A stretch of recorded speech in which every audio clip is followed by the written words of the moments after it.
toxic chemicals that I have identified are connected to autism. And of course, the one I've really singled in on is glyphosate. I think it's the single most prominent chemical that's responsible for the epidemic.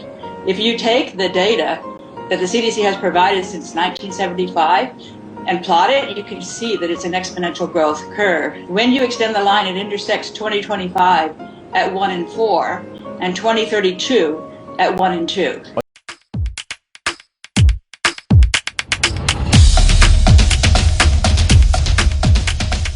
Special family, welcome back to another video. If you're new here, hi, I'm Autism Mom, and on this channel we talk about autism and everything in between. Let's take a look at today's fair use reaction video. The CDC data are on 12-year-olds. People don't realize that. Kids who are 12 years old today. So when you look at 2014, you're looking at 2001 in utero. So we want to look at the situation in 2001. Since then, things have gotten a lot worse in all the vectors. Toxic chemicals that I have identified are connected to autism. And of course, the one I've really singled in on is glyphosate. I think it's the single most prominent chemical that's responsible for the epidemic. If you take the data that the CDC has provided since 1975 and plot it, you can see that it's an exponential growth curve. When you extend the line, it intersects 2025 at 1 in 4 and 2032 at 1 in 2. What's the mechanism? Professor Don Huber, who's a professor emeritus from Purdue University, he gave a 2-hour lecture. I attended it. Everything he said fit with everything I knew about autism. I walked away from that lecture absolutely convinced that I had my answer. And I went home and I just read every paper I could find on glyphosate. Our gut microbes get distressed in the presence of glyphosate, and that's why we have an epidemic in all kinds of gut dysbiosis diseases like celiac disease and inflammatory bowel disease and acid reflux are connected to imbalanced gut bacteria, which goes directly to the glyphosate, which has been patented as an antimicrobial agent. I don't have words. You're trying to tell me that by 2025, 50% of kids will have autism? And we are still not trying to find out how, who, what, when? Let's go to the comment section, because if this isn't scary, then I don't know, because I'm scared. I am definitely scared. Waiting list for everything is already long. What is going to happen to the upcoming parents of these kids? First commenter says, what chemical is she saying? I try to look it up and not one thing comes up online because they. Somebody responded, same, I cannot make out what she's saying. That was a typo. She said glyphosate. So glyphosate. And somebody else responded glyphosate. The AI types are awful.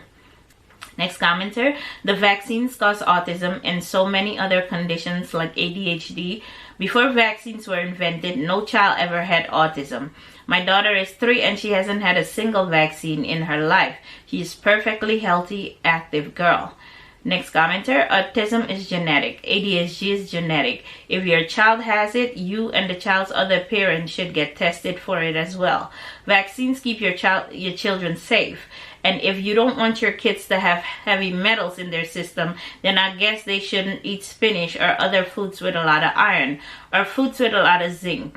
If a vitamin mineral has the same name as a metal, it literally is that metal. Our toenails grow with small amount of gold in them. For God's sake, and most of the ingredients in vaccines are ones you can find in nature. And no, I don't mean in uranium or poisons of neurotoxins, in fruit and veggies and other plants that are safe to eat.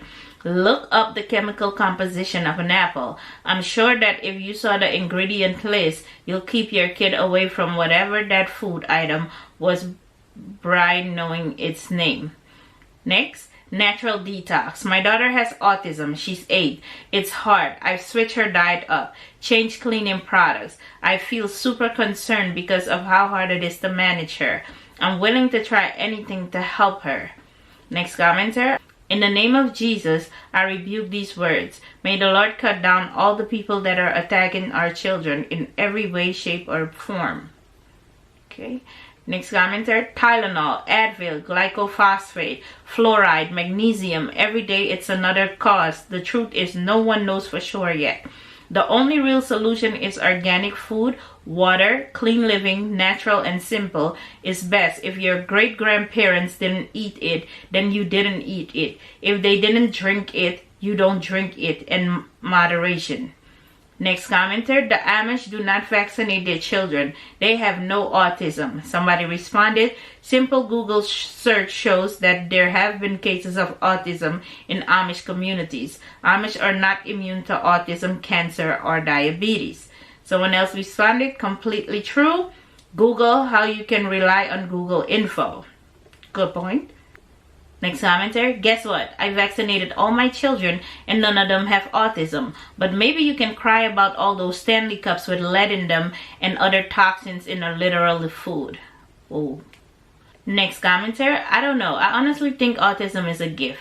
People act like autism is terrible. Most all the great minds have had autism. Elon Musk, for example. Nikola Tesla was known to send women home from wearing pearls and was said to develop a romantic relationship with an actual bird. We're going to pretend autism didn't exist back then? Please. This should be interesting. Somebody responded.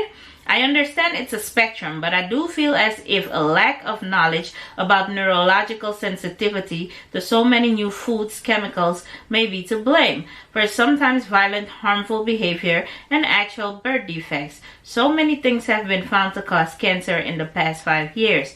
New car chemicals, fragrance chemicals, toxic metals, not only in tap water, but in the environment. So I do not disagree that our children are being attacked. Somebody else responded, no, autism is not a gift. It's neurodivergence and makes life harder. People say ADHD is a gift. Also false. It's literally a disability. Can neurodivergence coexist with gifts? Absolutely. Many neurodiverse people are brilliant, but autism, ADHD, dyslexia, etc. are not gifts. Saying this undermines and dismisses the often extreme struggles with which one must contend to go through life with one or more of these conditions. Point well taken. Next commenter, I don't know what is causing this, but you're blind if you can't see something's going on with these babies. I get stopped numerous times when my son was 1 walking and talking. Even now he's 4, people are surprised. I see these kids flapping and all kinds of distressing sounds. I stated working with autistic children and they are beautiful, but my heart breaks because something is going on. I agree, something is going on. Next commenter, that's because it's overdiagnosed and it becomes a trend. Your child doesn't fit in the box of a normal child. He or she is diagnosed with autism. Before autism, of course, existed, but most doctors didn't know what it was and the children were just categorized as weird, special, different, etc. And they got on with their lives. There are the serious cases of autism that need the extra help and case at school, and then are the high functioning cases that live a perfectly healthy life that didn't really need a diagnosis in the first place. My cousin Say, who has a master's in the development of children with special needs and now a principal in a special needs school, that everybody is somewhere on the spectrum. Your thoughts? So guys, you've heard the commenters. Let me know in the comment section below what you think about this video. When you hear that half of the kids born will be autistic by 2025. If that doesn't scare you, then I don't know. But let me know your thoughts on that statement right there in the comment section below, and I'll catch you in the next one. Bye.